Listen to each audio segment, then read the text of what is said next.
ഏറ്റവും ആധികാരികമായിട്ട് ഞാൻ പറയുന്നതല്ല. കാരണം അത് അവർക്ക് കമ്പനിക്കും വ്യക്തിക്കും അറിയാൻ കഴിയുള്ളൂ. എന്നാൽ മനസ്സിലാക്കുന്നിടത്തോളം 6,00,000-നും 10,00,000-നും ഇടയ്ക്ക് തുകയാണ് പ്രതിമാസം. അപ്പോൾ ആലോചിച്ച് നോക്കുക, 30 ദിവസത്തേക്കാണ്.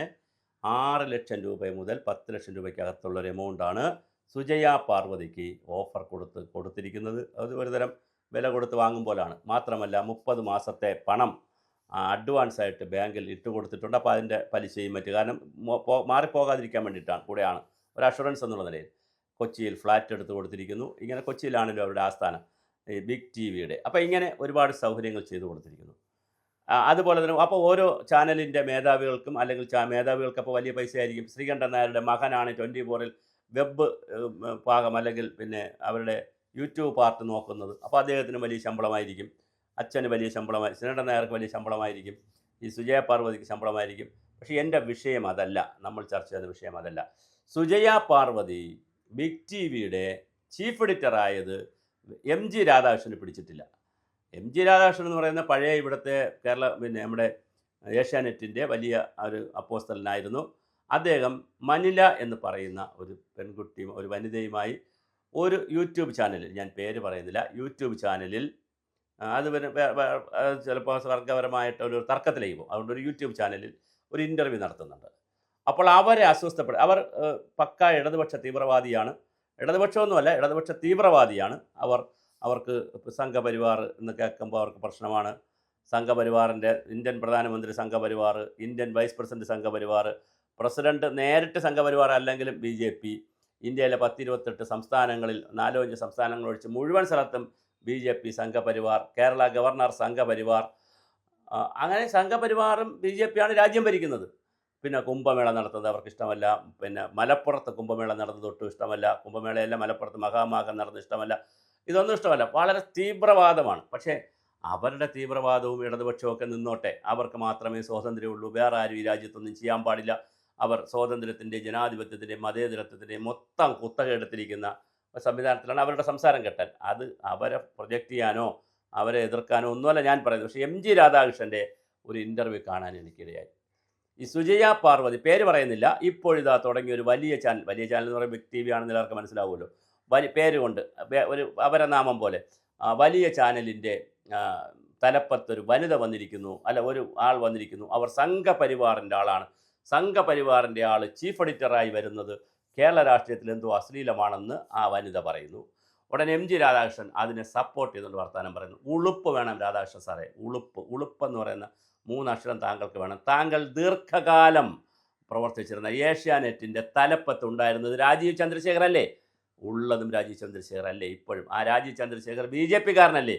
BJP-കാരനായ BJP MP ആയിരുന്ന BJP-കാരനായ BJP-യുടെ സംസ്ഥാന പ്രസിഡന്റായ രാജീവ് ചന്ദ്രശേഖർ തരുന്ന പൈസയിലല്ലേ, അല്ലെങ്കിൽ രാജീവ് ചന്ദ്രശേഖർ ഇട്ട മൂലധനത്തിൽ നിന്നല്ലേ എം ജി രാധാകൃഷ്ണൻ സാർ താങ്കൾ ഇത്രയും കാലം എത്രയോ കാലം ഫ്ലറിഷ് ചെയ്തത്? ഒന്നാമത്തെ കാര്യം. രണ്ടാമത്തെ കാര്യം, സംഘപരിവാറിൻ്റെ സുജയ പാർവതി എന്ന് പറഞ്ഞ ഒരാൾ ഒരു ചാനലിൻ്റെ ബിഗ് ടി വിയുടെ ഹെഡായതാണ് താങ്കൾക്ക് ദഹിച്ചിട്ടില്ലെങ്കിൽ, ഇവിടെ സംഘപരിവാറിന് തന്നെ ചാനലുണ്ടെന്നേ. ജനം എന്ന് പറയുന്ന ചാനൽ സംഘപരിവാറിൻ്റെ ചാനലാണ്. അതുപോലെ തന്നെ സോഷ്യൽ മീഡിയ തുറന്നാൽ 100 കണക്കിന് സോഷ്യൽ മീഡിയ പിന്നെ യൂട്യൂബ് ചാനലുകളാണ് സംഘപരിവാറിനെ സപ്പോർട്ട് ചെയ്യുന്നത്. അതുപോട്ടെ, കോൺഗ്രസ്സിന് ചാനലുണ്ട്, ഇവിടെ ജയ്ഹിന്ദ് ചാനലുണ്ട്, CPM-ന് ചാനലുണ്ട്, കൈരളി ചാനലുണ്ട്, ഓരോ പാർട്ടിക്കും ചാനലുണ്ട്. മാത്രമല്ല ചാനലുകൾക്ക് രാഷ്ട്രീയമുണ്ട്. മലയാള മനോരമയുടെ രാഷ്ട്രീയം നമുക്ക് അറിയാവുന്നതാണ്. എല്ലാ കാലവും ഒരു കോൺഗ്രസ് അനുകൂല നിലപാട് എല്ലാ കാലവും എടുക്കുന്നതാണ് മനോരമയുടെയൊക്കെ. മാതൃഭൂമി നമുക്ക് എല്ലാ ചാനലുകൾക്കും വളരെ കൃത്യമായി. പിന്നെ മീഡിയ വൺ ജമാഅത്ത് ഇസ്ലാമിയുടെ ചാനലാണ്. അപ്പോൾ ഇവിടെ വർഗീയ സംഘടനകളും മതസംഘടനകളും ജാതി സംഘടനകളും സംഘപരിവാറും മുസ്ലിം സംഘടനകളും പിന്നെ ക്രിസ്ത്യൻ ഷാലോം TV പോലുള്ള TVകൾ, ക്രിസ്ത്യൻ ജീവൻ TV, ക്രിസ്ത്യൻ സംഘടനകളും TV നടത്തുന്നു, ഹിന്ദു സംഘടനകളും നടത്തുന്നു, സംഘപരിവാറും നടത്തുന്നു, എല്ലാവരും നടത്തുന്നു. അത് എന്തോ പാപമാണ്, അശ്ലീലമാണെന്നുള്ള രീതിയിൽ രാധാകൃഷ്ണൻ ഇരുന്ന് സംസാരിക്കുകയും അങ്ങനെ ഒരു ഇൻ്റർവ്യൂ രാധാകൃഷ്ണൻ കൊടുക്കുകയും ചെയ്യുമ്പോൾ താങ്കൾ അപഹാസ്യനാവുകയാണ്. താങ്കളുടെ അസൂയയാണ് അവിടെ പ്രൊജക്റ്റ് ചെയ്യുന്നത്. താങ്കളുടെ കുശുമ്പാണ് അതിനകത്ത് പ്രൊജക്റ്റ് ചെയ്തിരിക്കുന്നത്.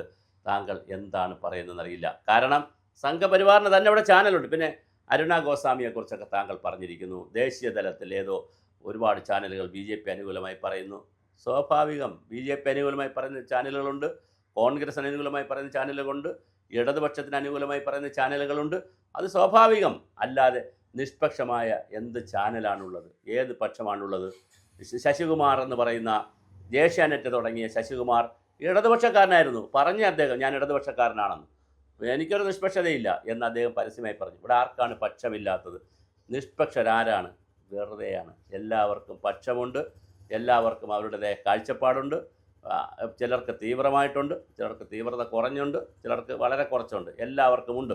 ആ സംഘപരിവാറിൻ്റെ ചാനലാണ് എന്ന്, അല്ലെങ്കിൽ മേധാവിയായി സംഘപരിവാർകാരൻ വന്നു എന്നുള്ള രീതിയിൽ സുജയ പാർവതിയെ വളരെ മോശമായി, അല്ലെങ്കിൽ അതെന്തോ അത്ഭുതം കേരളത്തിൽ സംഭവിച്ചു, അതുകൊണ്ട് ഇനി എന്തു ചെയ്യും, ഞങ്ങളൊക്കെ ജീവിച്ചിരിക്കാൻ പറ്റുമോ എന്നുള്ള രീതിയിൽ ആ വനിത ആങ്കർ സംസാരിക്കുകയും അതിനെ 100% സപ്പോർട്ട് ചെയ്യുന്ന രീതിയിൽ രാധാകൃഷ്ണൻ സംസാരിക്കുകയും ചെയ്യുന്നത് കേൾക്കുമ്പോൾ അതിലൊരു അശ്ലീലമുണ്ട് സാർ. താങ്കൾ ഒരു ഉളുപ്പ് വേണം താങ്കൾക്ക്. താങ്കൾ ദീർഘകാലം പ്രവർത്തിച്ചിരുന്നത് സംഘപരിവാർക്കാരൻ നടത്തുന്ന, സംഘപരിവാറിൽപ്പെട്ട രാഷ്ട്രീയ പാർട്ടിയുടെ BJPയുടെ നേതാവ് നയിച്ചിരുന്ന ഏഷ്യാനെറ്റിലാണ് താങ്കളും പ്രവർത്തിച്ചിരുന്നത്. അപ്പോൾ ഇതൊക്കെ പറയുമ്പോൾ ഒരു ഉളുപ്പ് വേണം. നമുക്കൊരു ഒരു കാര്യം പറയുമ്പോൾ അതിനകത്തൊരു സത്യസന്ധത വേണം. 1. 2, ഞാൻ പറഞ്ഞ പോലെ സംഘപരിവാർ തന്നെ നേരിട്ട് ചാനൽ നിയന്ത്രിക്കുന്നു. ജനം TV പോലുള്ള ചാനലുകൾ മറ്റ് ചാനലുകളെ അവർ സ്വാധീനിക്കുകയും ചെയ്യും. സ്വാഭാവികമായി സംഭവിക്കുന്നതാണ്. അതിൽ എന്തെങ്കിലും അസ്വസ്ഥപ്പെട്ടിട്ടോ.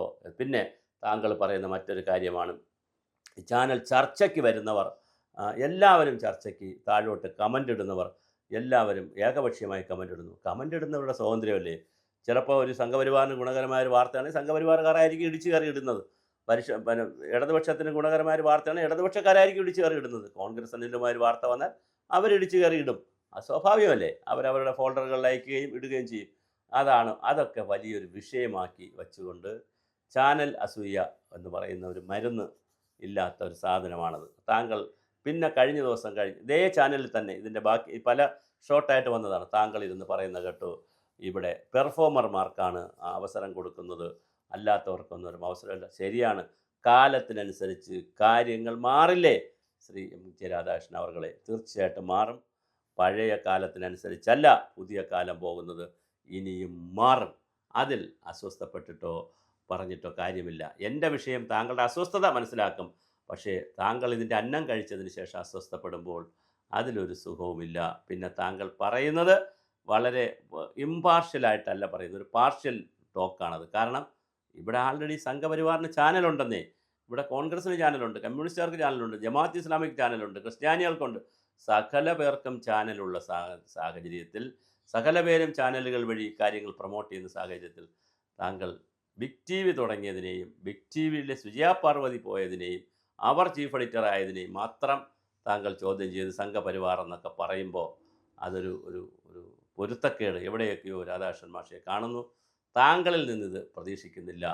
താങ്കളൊരു ഫ്രീലാൻസ് പോലെയാണ് പോകുന്നത്. താങ്കൾ ഈ ഫ്രീലാൻസിൽ കയറി ഉള്ള അസ്തിത്വത്തെ കളയരുത്. താങ്കളുടെ ആ വ്യക്തിത്വം മോശമാണ്. താങ്കൾക്കൊരു പേര് ഇന്ത്യ ടുഡേയിൽ ഇരുന്നപ്പോഴും, അതുപോലെ തന്നെ ഇന്ത്യ ടുഡേ കഴിഞ്ഞ് താങ്കൾ ഇതിലേക്ക് വന്നപ്പോഴും, ഏഷ്യാനെറ്റിൽ വന്നപ്പോഴും താങ്കൾക്കൊരു പേരുണ്ട്. ആ പേര് കളഞ്ഞു കുളിക്കരുത് മിസ്റ്റർ രാധാകൃഷ്ണൻ, MG രാധാകൃഷ്ണൻ.